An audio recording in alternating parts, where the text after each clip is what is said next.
had a golden opportunity to be the shining star in college, but not because of anything I was doing, but because of how bad everyone else was doing. One thing I've learned about money is a mirror, and it amplifies who a person already is. West Texas, or at least that demographic, there's this unspoken rule that the good times that we had before sustain us today. They don't. A lot of people would mistake childlike faith for being childish, but it's not. Doing more of what makes you happy to see the awe and wonder of God is a beautiful thing to have, right? And it gives you that childlike faith and it allows you to see the world a little differently. Acknowledge the answered prayer. Acknowledge what God has done. You can be a little too hard on yourself. That's what I've named this episode, The Bones of West Texas. Bones of West Texas. What's up, man? What up, brother? Welcome back, welcome back, welcome back. Man, it's fantastic to see you on this beautiful Friday. I know, dude. It's been 2 weeks and it's just good to be back. Man, it's been a while since I've seen you. Yeah, it has been. Freaking A, man. Glad we're getting together. Inside joke. I just love that we have an inside joke about this, man. Oh, man. That looks like a pimple on my nose, man. It looks like a freaking Rudolph the Red-Nosed Reindeer. Can you see mine, dude? I have the same thing. We're brothers. Put the in-ear. Put them in. Absolutely not. Put them in. Do you know this is called the Triangle of Death? You know, right here, it's called the Triangle of Death. Why? When you smash it in, it kills you? Nope. So what happens is, the reason why it's called Triangle of Death, I'm going to tell you why, real quick, is a thing called Staphylococcus. What? It's a type of staph infection that does not respond to antibiotics, and it can make you go septic quick. And this, right here is called the Triangle of Death because right here is where a lot you have so much pores and so much access from your nose that it's the quickest way to kill you if you're not careful. Interesting. How do you know you have it? How do you know you have the Triangle of Death? Staphylococcus, yeah. Well, I mean, it'll start off as like an infection and stuff like that. And so, yeah.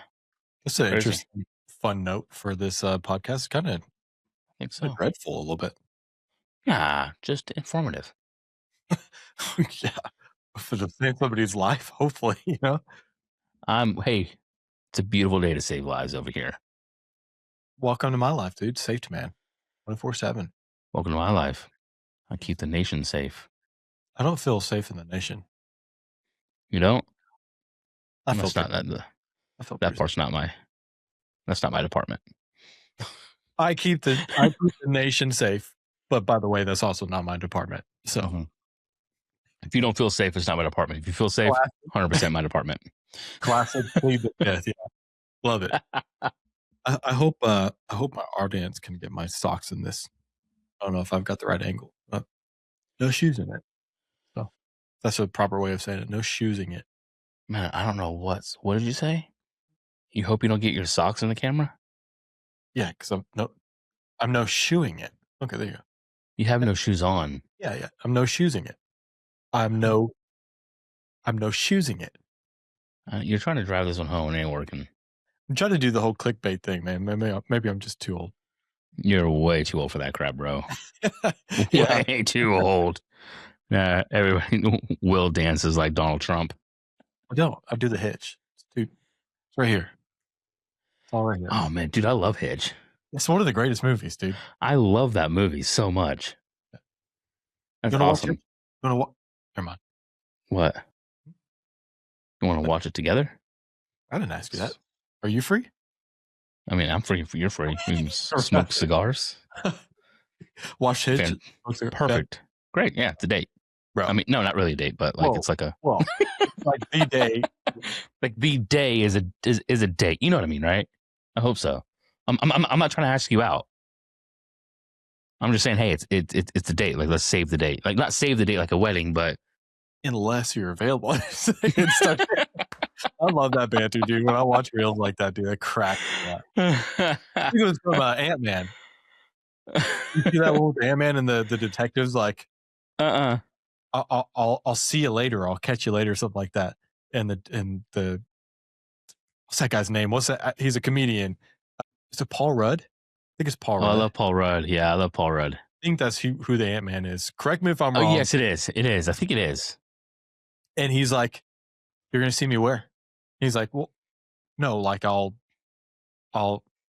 see you later." He's like, "Well, yeah, but where?" He's like, "No, just like figuratively, the next time you do something bad, I'll see you there." He's like, "Oh, I thought you were maybe asking me out on like a date or something."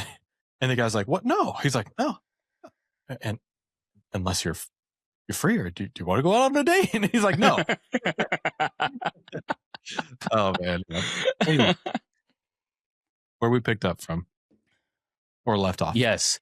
So kind of what we were talking about in our last episode was a lot of my past and kind of what drives me today. And you can go back and watch it. Most of it doesn't make sense, so it doesn't matter.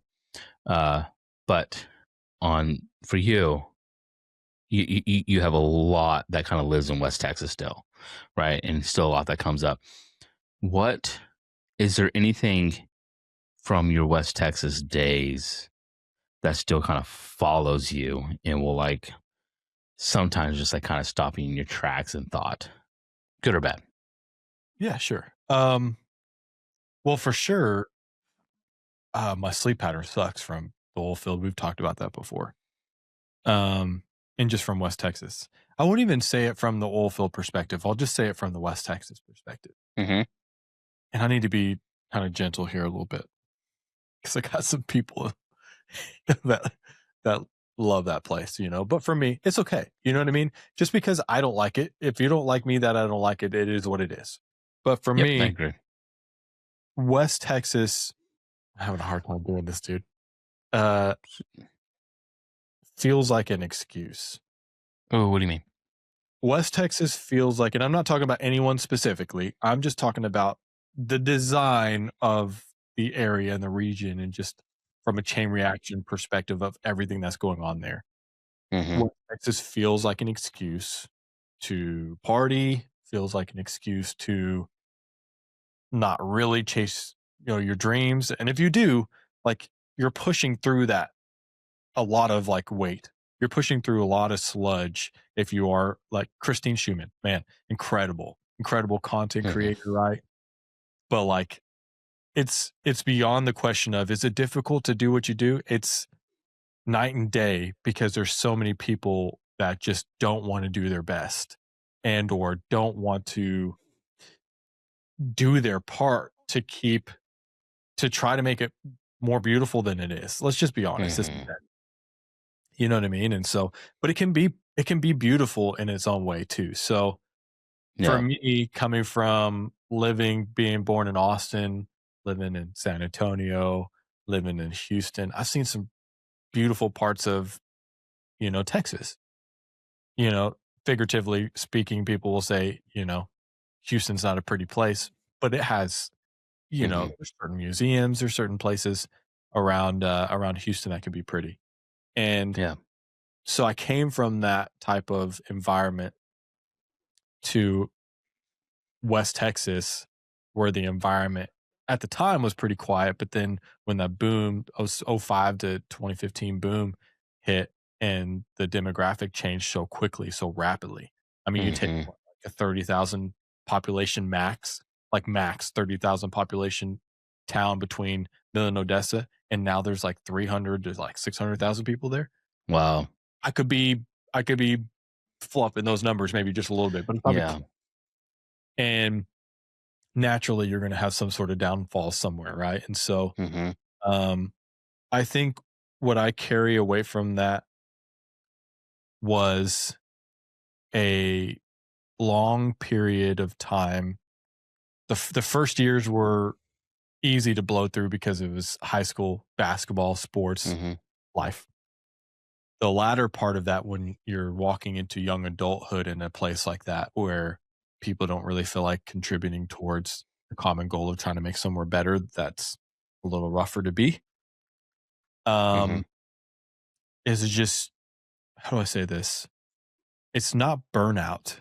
We know, you and I know what burnout is. West Texas, something is taking something from you, even if you're not moving.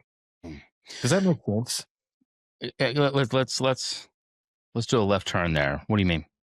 I don't know how to explain that on a deeper level. Is it Even if you're stationary and complacent, something is still being, you don't have to make bad decisions for me in West Texas for it to feel like something's being taken from you. A dream or uh, even a relationship, because especially because it's so, with all those people that came there, all those people also leave. That's the does it dynamic. almost feels like and this is kind of how I interpret that, right? It's sometimes you have those friends that you try to let go, but you kind of haven't yet. But when you're around them, you feel like you're not doing well in life still. Yes. And it has it's that and it just feels like the atmosphere around you is dragging you. Is that kind of what you're talking about? Yeah, sure. Yeah. I mean, it's like, think about a normal chapter of your life going through high school. Mhm. It's a chapter of a life. You Mhm. do things that you might not do later, and that like lasts like a certain amount of time. I feel like you go through so many chapters when you're in West Texas, like 2-week chapters, 3-month chapters, 6-month. You know what I mean? Like you're just like bouncing so many chapters Mhm. all the time that there's no consistency in anything. And like I Mhm. said, it's one of the only places like really in Texas where people are moving to it, are doing things there, but they live somewhere Somewhere else. else. Mississippi, Alabama, Georgia, Atlanta, Louisiana, Like that Canada. energy is stuck there. There's all this. There's just this rumbling of like things that are happening, but no consistency because it all, they send their money back. They go back every 2 weeks. A lot of times. Um, Mhm. Dude, I implore you, if you ever get an opportunity, just go to the Odessa Roadhouse, Texas Roadhouse, on a Friday, Saturday in Odessa, Texas. It'll blow your mind. Wanna go with How me? is it? Huh? You wanna go with me? No, I don't wanna go there. It'll I blow mean, your mind how many people can realistically fit in a Texas house. And then how many lifted trucks, there's not, the parking lot is, they had to blow out the backside of it. Like, it's just, it's it's it's a 3-hour commitment minimum. You know what I mean? To figure it out. So for me, okay, because we talked about this a couple episodes ago. For me, I don't see legacy in Midland, Odessa. I resonate with that so much. A big reason why I left Arlington is every time I went back, something something else would just happen to me. Mhm. And I'm just like, freaking A. Every time, like, Texas is home, but maybe Arlington's not. Right. And so then I moved to Collin County and I love the energy, right? People doing things, making things happen, like how people are, um, like there's such an amazing community here that you don't even need to be a part of. Just the community as a whole is just vibrant. And that in and of itself allows you just to kind of just puts a fire underneath you and go, yeah, I want to be a part of that. Right. And that was a huge reason why I left as well. And it kind of sounds like some of the same stuff for you, right? Like Midland has it's where so much bad has happened that like leaving from there, you had to do that in order to grow. Brother, let me just put it to you this way, and this is going to sound very elementary. It it is the only Bass Pro Shop on the planet that has had a fight happen in it. Literally, literally weeks after it opened. And here's where things, you start getting pulled so many different directions. And the only Bass Pro Shop, I think, on the planet where someone also proposed to their future wife in it. Do I need to say anything else? You Like, there's know, two sides of a candle there, right? You know, or that's probably a terrible term. I don't know where that I generated that out. I apologize. But either way, now that I've talked enough crap about West Texas, and to be honest, anyone that I know that might be upset about like how I feel about West Texas, you know what I mean, are the same people that I feel like are not having the right conversations about how to make it a place to be. mhm.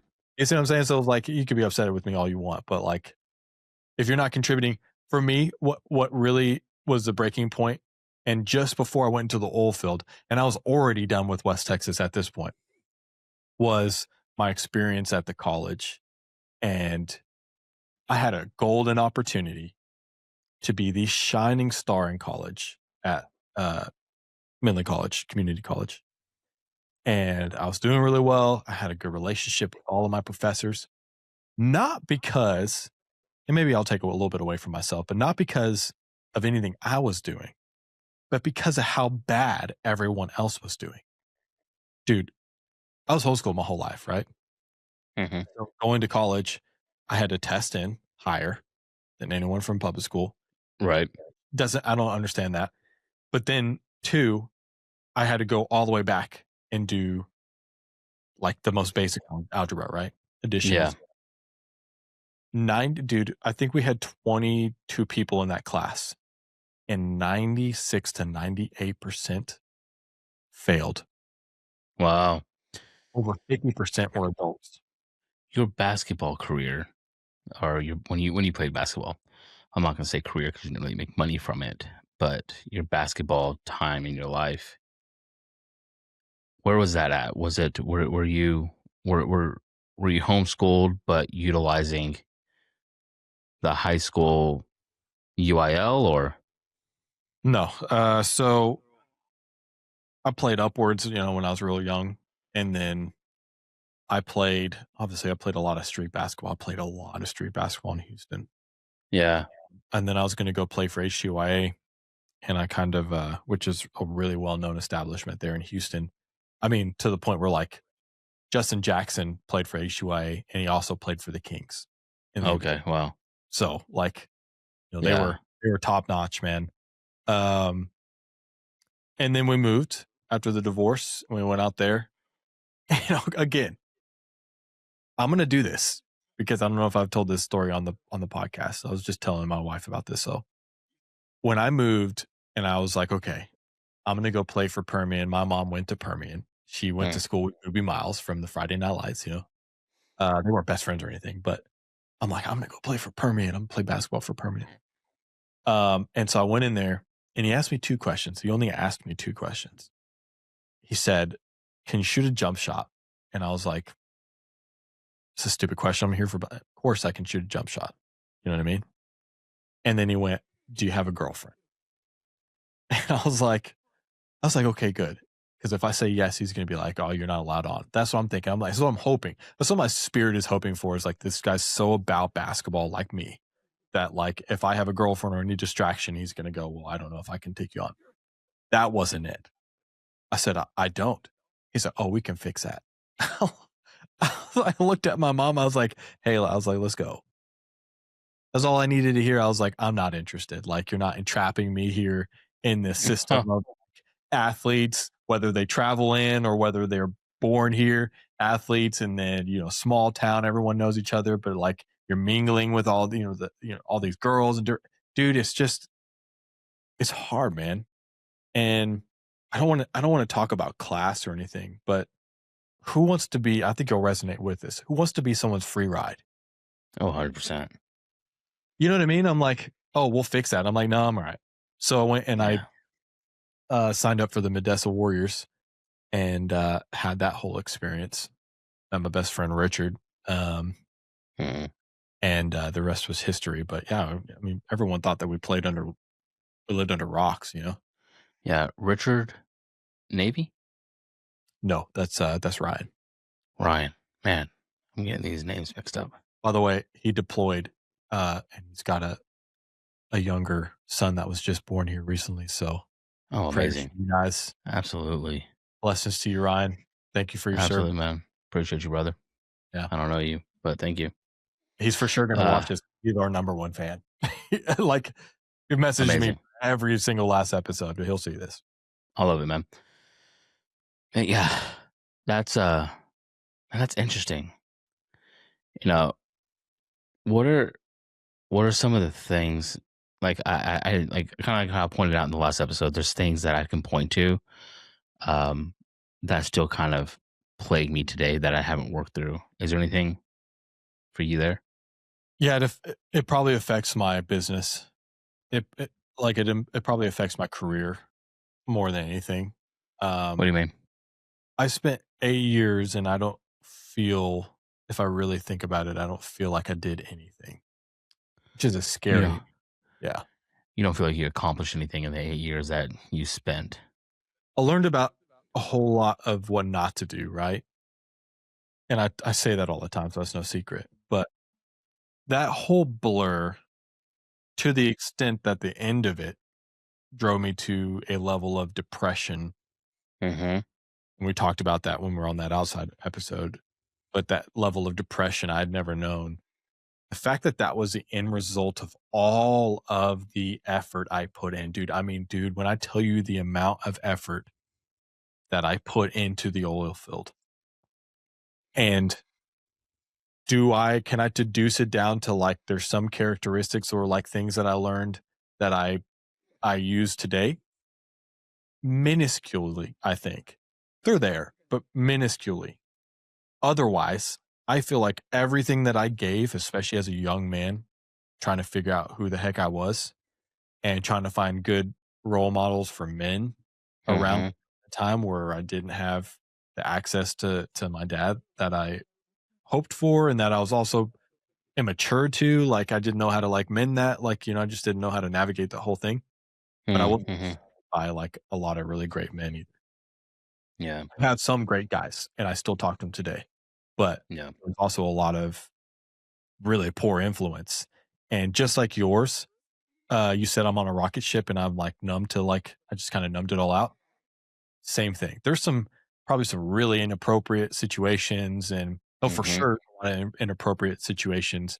And that tends to come with people who are making an absorbent amount of money, like too much money, you know? And that's probably a fear of mine of like also like wanting to elevate like my financials, is that I know how that twists men, um, or can, especially if you don't know Yeah. what the foundation is. So for me, if you had to ask me, I think I just like feel like everything I did, my body that I gave, my energy, my sleep pattern, probably my hormone regulation and everything like that because of poor sleep, etc. Mm-hmm. But then also effort that I was hoping was going to pay off, to now be in a career that I'm seeing things develop, which is amazing. But if I look back to like where I come from, I don't go, I was influenced by that. Mm-hmm. I'm not using any of it. Like, that's the crazy part, is 8 years just was like, it's just gone, you know? And it was a terrifying experience moving up here Yeah. with that experience of the oil field, because I just knew it was either going to resonate with somebody because they have the same experience, or it wasn't going Mm-hmm. to translate at all, period. Yeah.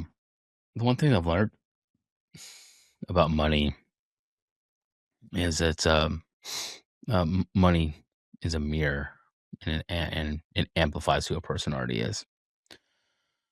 Um, You trying to say? if you're, I don't know, what I'm saying is, if you're an a hole, money is going to make you a bigger a hole, Yeah, yeah.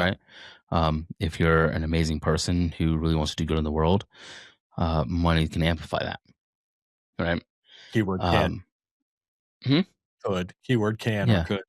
yeah, exactly. Could and so, um, like how I'm reshaping my mind around money is based in biblical principles now.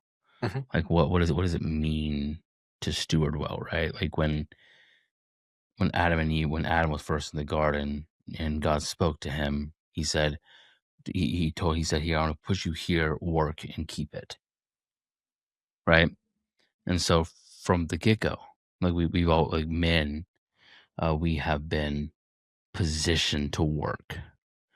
But an issue is most men forget the stewardship part, which is keep it because of greed and everything else that comes along with money, right? And the access that you get with money.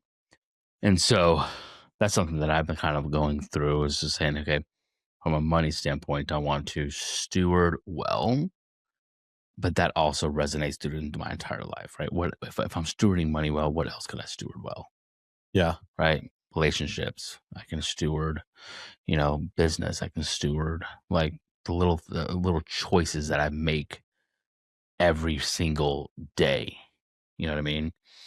Like one thing, like everybody's in this, everybody wants to say happy holidays. And so I made a conscious decision to go, I'm not saying that. I'm going to tell you Merry Christmas. You can choose to say it back to me or not. Most of the time, people go, oh, Merry Christmas back to you as well. Right. And then in corporate America, they're like, oh, it like stops them. They're like, happy holidays. Yeah. But I'm going to say Merry Christmas. Right. And that was a conscious little things, right? Like how am I going to point at these little things that are going to add up, right? And make me more fulfilled because I'm doing the things that I know that I want to do and that I want to make known, right? Or it can be other things in our life that we're talking. It could be massive things, right? Things that we have gone through in our lives. How do we reshape that for the future so that way we don't still to this day get debilitated by these thoughts or these feelings, And yeah. I think, yeah, that's such an interesting like perspective for money too. But to answer your question again, because it just dawned on me, I think the thing that I bring with me that Mhm. dawned me a little bit. I don't want to say the word haunt because it doesn't. Like I've got so much going on, but that Right. dawns me a little bit is the idea that I am a traitor for not being there anymore. Mm. Still today, because West Texas, or at least that demographic, there's this unspoken rule that the good times that we had before sustain us today. And they don't, That's dude. crazy. That's crazy, right? Like, but That's you'll live like 2012. Like in someone's mind out there, I'm still 2012 Will. you always will be, and that is okay. Yeah. That is perfectly fine. For them. Yeah. Exactly. That's what I'm saying though. It's perfectly fine. The one thing that I have had to learn is I cannot control how somebody else sees me.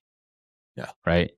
I can control my environment only, but I can't but if I say something like you're saying what you're saying on the podcast right now, right? And I've heard you a couple of times say, "Hey, like if it's offending anybody, I'm not really talking about you." Right? And so that facade is still there, right? So I can tell it's still there. But what if you took a step back and said, "No, for me it sucked.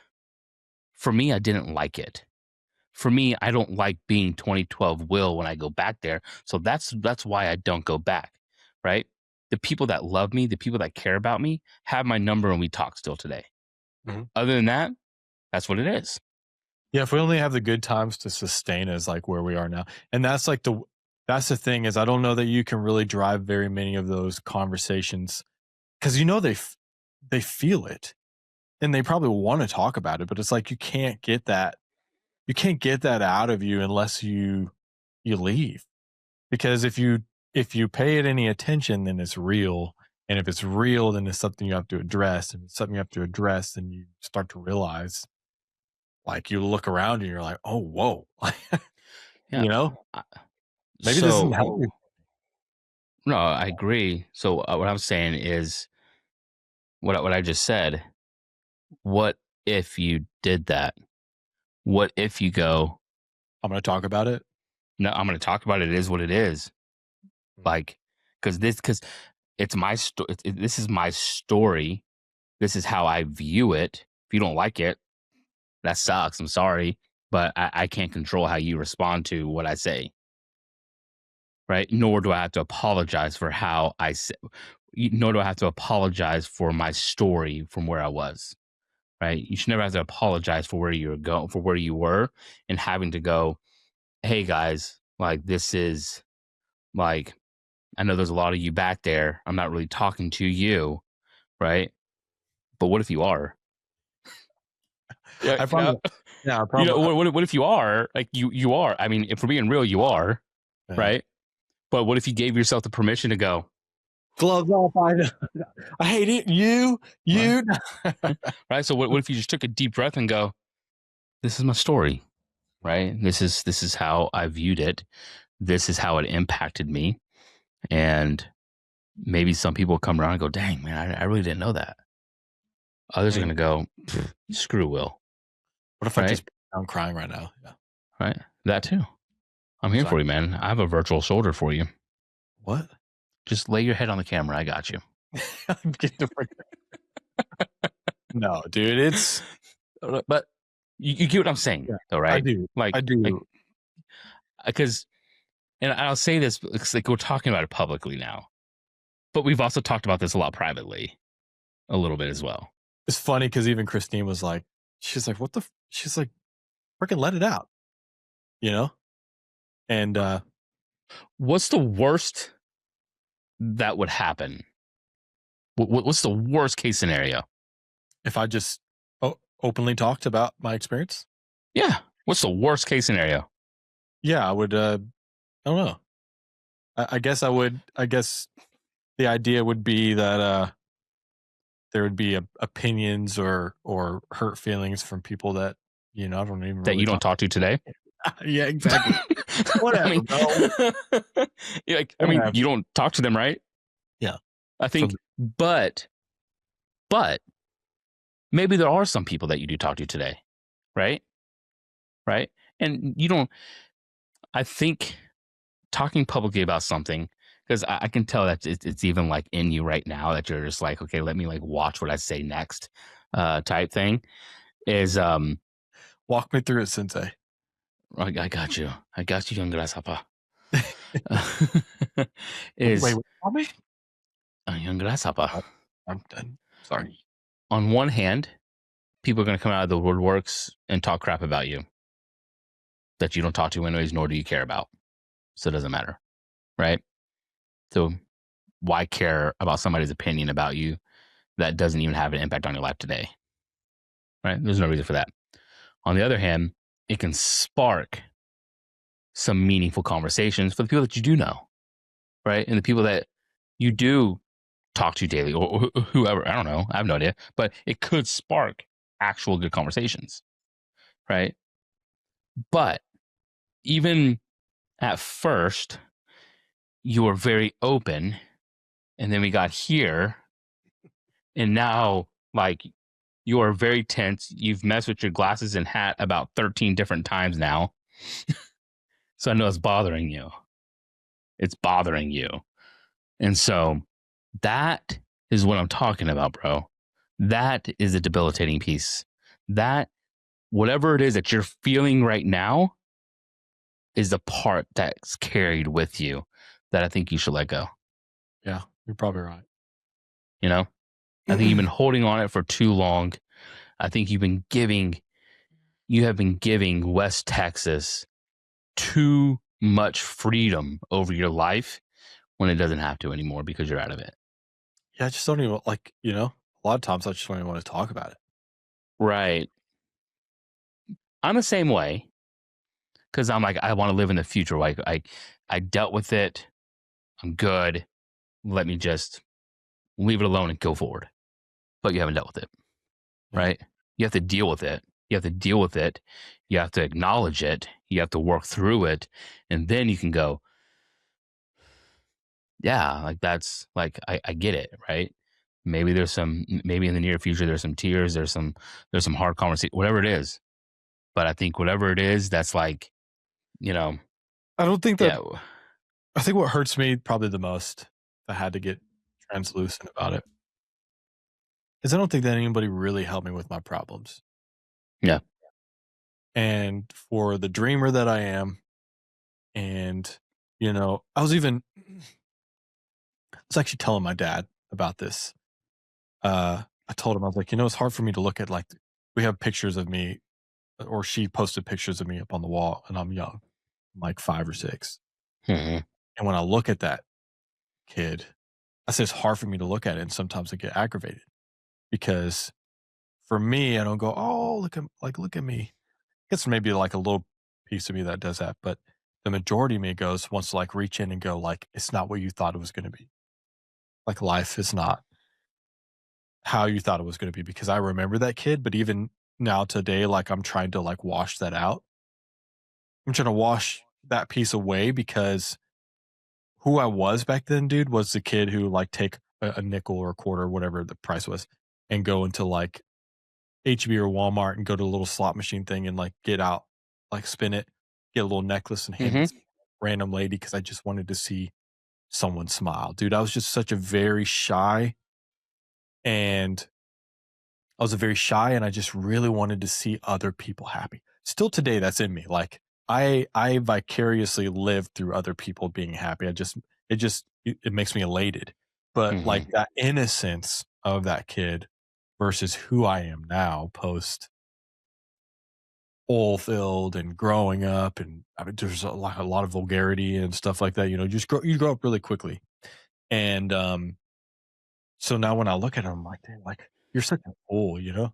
Like, that's how it feels, and that's something I had to work through, but I think I went to West Texas, and I was around a bunch of people who also had either similar issues, or, they had their own types of issues, and we used substance and sports and, let's just be honest, sex and, different things to, like, cope with, like, vacation outside of West Texas, but you come back, or, like, bigger truck, whatever a boat, whatever it is, to pacify how you actually feel. But I wanted to have real deeper conversations. And so I found myself being there for people, whether late at night or super early in the morning, or I never felt like it was really reciprocated. And so Yeah. the only solution I had after a while, after I finally found the foothold to get out of that slippery existence, was to move away. I'll do some speaking into you for a minute, because I would implore you, it's not your fault that you didn't have the people around you to be able to pick you up when you were down. That's not your fault. That's just bad friendships, right? It's not your fault. It's just bad friendships, right? The boy you look at when you're a kid is the man that I see today as well, right? I see that person. You love deeply, you care emotionally, and you love seeing people happy. You're still that same boy. You just grew some character. You're still him though, right? How that boy saw the world is still how you see the world today, right? Through the lens of the man that I know, right? So allowing these experiences of your life to dictate the man you are today doesn't matter. Doesn't matter. You still have that childlike faith. I hear you when you talk about God. I hear you when you talk about Sarah. I hear you when you talk about your boy. I hear you when you talk about your life and what your purpose is and what you want to do. Right? That man's still there today. But I think that man needs to let go of the past that's still debilitating him today, because you're putting too much of a stronghold on something that literally has nothing to do with your current future at all. Right? It literally does. Once you let go of that, you'll be able to come back to the little boy and be able to look at that little boy in the pictures and the photo albums at your mom's and your dad's house and go, I see the world like you see it now. I do see it, right? You still have that childlike faith, man. Like, you're still, like, everything that you described, and how you describe to the boy in the photos is, hey, you are a fool for thinking that this is how it's going to be. Your experience, those experiences don't define who you are today, right? That's not who you are. 0% who you are, right? And so, man, like, let go of that. Like, I think let go of that. And I think you're going to be massively surprised about how you see that little boy right now, because I think that little boy saw you today. He'd go, "Man, I'm proud of you, Will." He goes, "Man, I'm proud of you. Like, I really am." He goes, he goes, we see the same way. You just haven't let go of some stuff yet, but we see the same thing." Yeah. I think that's why instead of like, because I'm very direct, right? That's just kind of my Hmm. personality now. But instead of instead of me trying to pull manhood out of Waylon, I'm like not doing that at all. Like, obviously, I'm his dad. I've got to be, who I need to be for him. Hmm. God tells me that I am for him, but I'm actually the other way around, not living vicariously, but allowing him to pull me back into childhood. And Absolutely. I definitely didn't. We had to go deeper, and that's a different podcast. But I didn't get to childhood that, or the length of childhood that I needed. Let me just put the right context on it. I needed it, and I've been working through that with my dad too. And I told him, even what I'm doing now today. I think I told you. Uh, I took my gifts, my dreams, my ambition that were buried under the surface that God had for me, my God given skills and talents that He's given Hmm. me, and I uncovered them early at a Yeah. necessity. We talked about that. Hmm. And when I did that and I gave them my own purpose at a necessity for the conditions of my scenery or my scenario or whatever the case is, I started to twist and turn those Hmm. sideways and really hard to get, Yeah. you know. I think the biggest thing when we work through things, um, is not knowing when to stop talking and start making a choice to live differently. Um, It's when I was interesting going on that too. Yeah. when I go through when I work through stuff, um, I can go, oh, like, because a lot of the conversations are just awesome to have, because you're like, oh, the life giving, oh, they're good. But continuously having the same conversations around multiple different topics, sometimes they take years. They do, right? Sometimes they take a few conversations. Sometimes it's one and done, depending on the complexity, right? And so there's different levels to this. But at some point, both people or one person has to make the conscious decision to go, we're going to stop talking and we're going to start living this way now. Yep. And I think for you, you need to start living in the way that your younger self sees you. Yeah, dude, he was so free, man. Dude, he just wanted to run. That was it. There was nothing more fun on this planet than running, that kid. There you go, man. Do having A lot of people would mistake childlike faith for being childish, Yeah, it's true. but it's not. It's not, right? And so doing more of what makes you happy to see the awe and wonder of God is a beautiful thing to have, right? And it gives you that childlike faith and it allows you to see the world a little differently and allows you to be less harsh on yourself, right? Because I think you're very harsh on yourself, right? A lot more harsh than you probably should be, right?